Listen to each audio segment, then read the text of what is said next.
Kiss my ass. Hello, everybody. I just want you people to remember this. You are the sun, I am the moon. You are the words, I am the tune. Come play me, la la la la la. And what went right was nothing.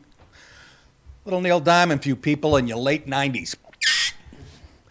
Good to be with you. Not really. It's Monday. Fuck this. Rather be back where I was 12 hours ago on the coach. Yeah, I'm banging my life coach. What's his name? Kevin Bajardi. Meant to say on the couch.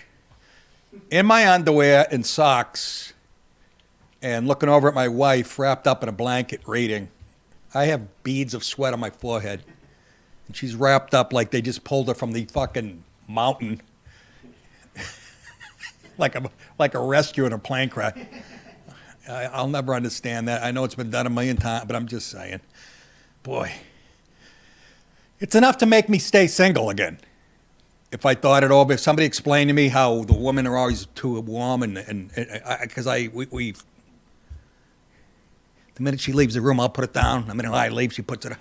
It's going to end in gunplay, I swear. Anyhow, how was your weekend? Since we left you people, a little bit of a busy news weekend, wouldn't you say? The helicopter flying into the American Airlines plane, and then the Philly thing with that thing taken off and just crap. What was that? I forget already. A medevac Learjet. Oh. I get excited when I hear medevac. The medevac, and I think I'm pretty quick sometimes, because I heard there's a medevac thing, right? And the plane just stalled out and shit. But I immediately went, they have oxygen tanks on medevac things. And in the past, I know some of them have blown up, right? So that's where I went. But then I think it didn't blow up till it hit. So it probably stalled out. Oh. Yeah, that's exactly what one of the pilots, Is that right? The Learjet pilot said. It probably stalled out. Can you friggin' imagine the poor little girl has been fighting for her life, finally gets the treatments that she needs and all this shit? That's why I have trouble believing in God. Now, don't relax, conservatives. I know that. Yeah, it's got nothing. I know you got an answer for that too, but it's not a good one. It's not good enough. Now, if Schumer was on that plane, I'd believe there was a God. Bang! What a scum. Have you seen his wife? I saw a picture online. Him, his aunt. Oh my God. 44 comments. Dude. Just might as well be a welder from Oklahoma. Scary looking. I'm telling you, he's gay as a fruit cup. Yeah, so Jesus with the plane crash. And we'll get to it. I guess we have a story. I'll get to it. But it doesn't make me feel any more comfortable being out there flying more now than I have been in a few years. Getting on a plane a couple times a month to Texas and fucking doing gigs. And it doesn't. It doesn't make me feel very good. And Trump, when the first one happened, came out and he was talking a lot. And I thought he was leaning on it too much about DEI and how Biden lowered the standards and stuff. And I kept going, why is he talking himself into a corner? He's blaming them. And then it dawned on me after the news was over. I was thinking, he must know something that we don't know already about the crash. Sure enough, we'll get to that. I think we will. I don't know if I mentioned it in the stories or not, but the pilot was apparently a gay woman. Believing whatever you want to believe online. Which doesn't make her incompetent shit. I'm not saying that. But then I read that part of her job in the military was reaching out to LGBTQ communities for recruitment and all that shit. 500 hours. Some people are saying, is that a lot, Dallas, or not? Do you know? It's pretty average. It's about average. Starting out. Yeah. And I'm not blaming, and if anybody, me, people like, yeah, you'll be the first. DEI, I'm not saying, but I'm sorry. Okay, maybe I am. Maybe I'm a patriarch. Give me a fucking Well, you can't go with an older white guy because you're training, but give me a redneck with a crew cut. Give me the two guys when I did the USO tour and we're in a C-17 in the middle of the night. Me and Artie, they let us in the cockpit and the fucking I shit my pants. I wasn't even comfortable with two. They looked like they were 18. Hey, Artie, how you doing? Meanwhile, we're ripping through the sky. Fucking, I'm shitting my pants. Anyways, you get my drift. I don't want to jump out, but when they withheld the pilot's name, that's right where I am. Once again, something that would make me accused of being a misogynist ends up right. So I'm about, I'd say, 8 or 9 out of 10 when I prejudge people, whether it's race, gender, whatever. So I'm about 85, 90%, I would say. So you know what? That other 15% where I'm wrong, tough fucking shit. What? I don't know. You heard me. Anyways, quick clip that you probably hadn't seen. I just found it online. This is a diner, I think, in Philadelphia, right? These people are just minding their business eating at the diner, and all of a sudden debris comes flying through. They don't know what it is. Just think of that. You're just eating you have no fucking idea. You're eating your lunch or dinner. And we watch it to the end, because the last guy you're going to go, it's right out of a comedy. Watch this. They're just mulling around. Look, at pieces of shit are flying by at 100. They don't know what it is. Look at like somebody shooting at him, right? And then this poor guy at the end is minding his business. He's like, I asked for eggs. Oop. It must have still got a piece of him. You fucking believe that? Whatever that was, and that's no exaggeration, would have probably taken his head off or the top of his head off. Because it wasn't a bullet, it was a piece of shrapnel. And it's going at the speed of a bullet almost. Can you imagine? Can you imagine that you're minding your fucking business and a plane crashes outside? Where are you, God? Well, that guy was bad. He cheated in cribbage one night. He had it coming. Anyways, I wanted to show you at the top of the show before we get to the... Let's get to... Is it not amazing? Are you guys sitting at home going, I didn't know presidents could get this much done? And I said it before... There's a reason he's getting this much done, because jerk-off Biden and his 4 years of Marxists, and they literally are. Somebody come up with a name other than Democrat Party, something really negative and hateful, and I'll give you $11. I'll mail it to you. But he made it so much. There's so many easy fixes for Trump. And he's showing what a brilliant guy and it's so funny. You go online and the left is just, oh, I told you, chaos. The price of eggs haven't gone down yet. They're like fucking children. Meanwhile, this guy is going down as one of the greatest. I don't give a shit. He's a businessman. I've been saying this since my first album. The country is a business. That's who you want running it. And you can't argue that this guy's not a great, everything's a negotiation. Everything. So anyways, Trump, Trudeau, and tariffs. The CEO of Canada's second largest publicly traded company says Canadians want their government to do all the things that President Trump is demanding, and slammed the outgoing big girl Prime Minister Justin Trudeau. There he's seen there. I don't think those are tears. I think that might have been his life partner just zipped up his fly and said, thank you. Anybody? Yeah. Anyways. He said Trump's on Saturday across-the-board tariffs on America's northern neighbor, citing its failure to meet his demands on helping crack the fentanyl and illegal immigration trade. They wouldn't help us on that, so he's smacking a tariff on them. I don't know who wrote that sentence. They can go fuck themselves. Canada thrives when it works with America together. This is the business guy from Canada. Win by helping America win. Trump believes that Canada has not held its side of the bargain. Toby Lutke, who co-founded Shopify, wrote on X. Yes, sir. Lutke's withering critique came in response to a clip of Trudeau announcing 25% retaliatory tariffs on $107 billion worth of U.S. goods and pushing for policies targeting red states. And there's the guy that owns the business, and you never know he's a billionaire by does that jacket come in leather?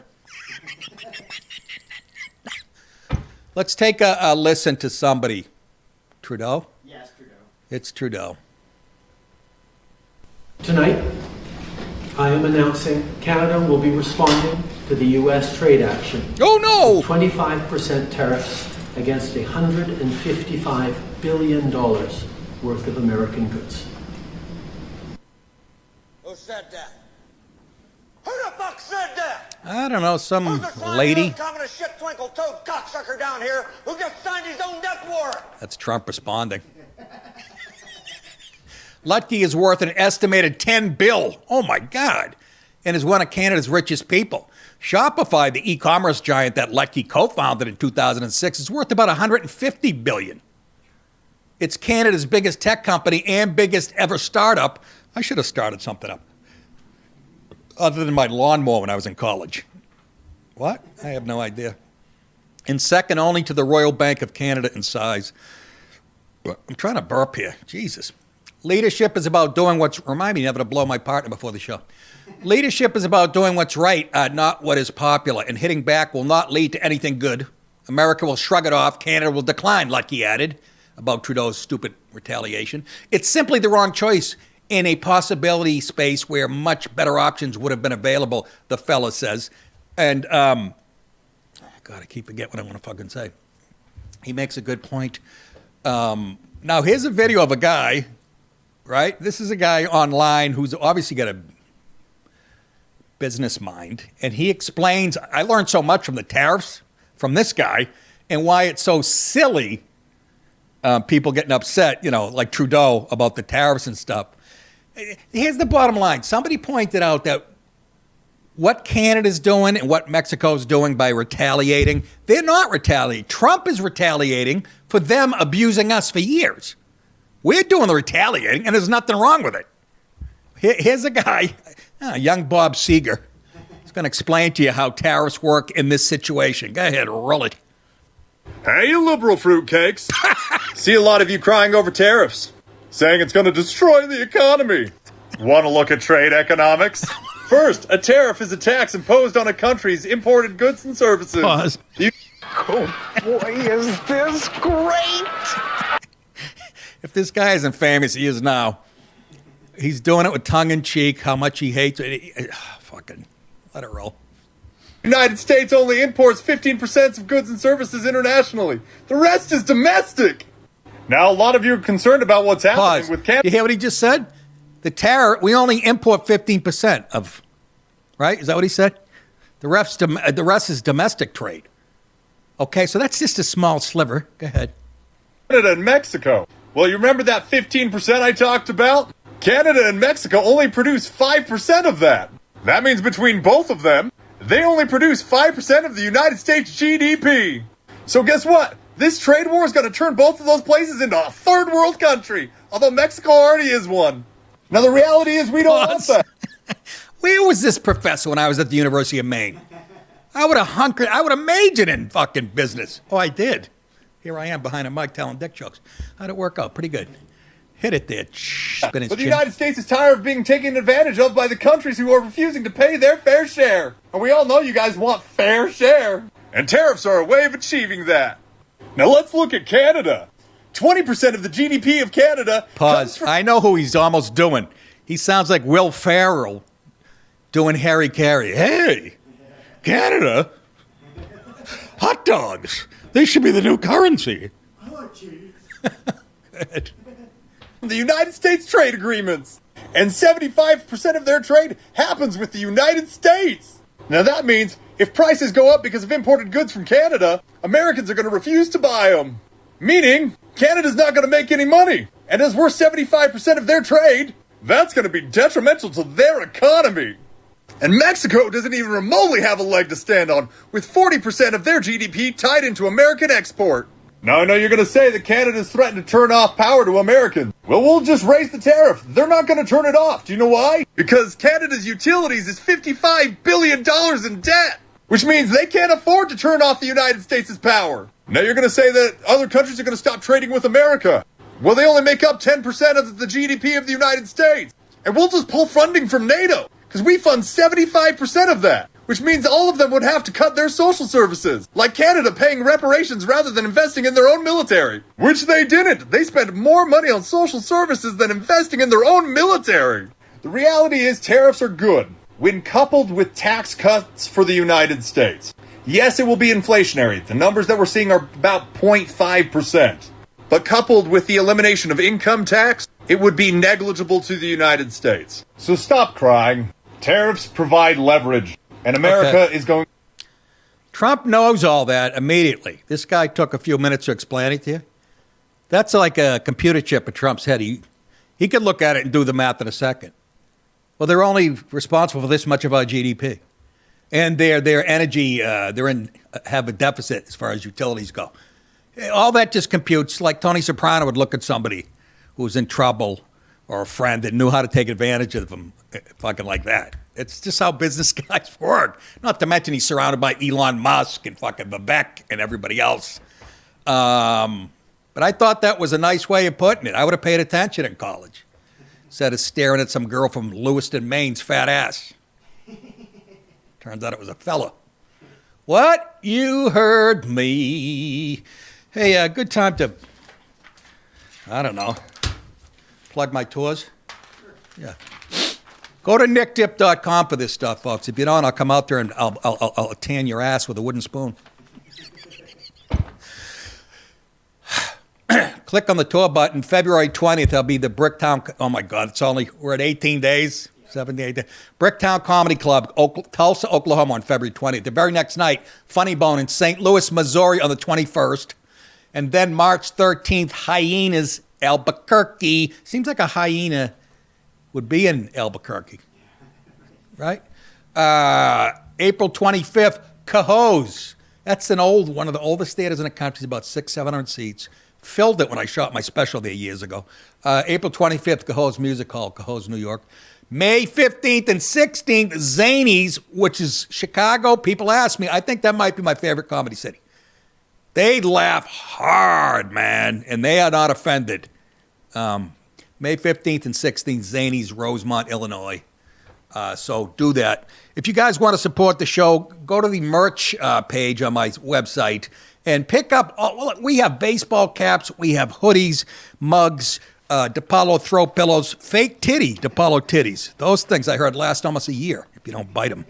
Grab a hoodie, mug, T-shirt, baseball shirt, whatever. If you guys are watching the free version of the show, you can watch full episodes of my show, Louder with Crowder, and all exclusive Rumble content, ad-free with one subscription. Click the link in the description below, the Rumble Premium. Then click the Rumble Premium button. Then click the red button below and enter promo code MUGCLUB, one word, to get $10 off an annual subscription. You'll be glad you did it.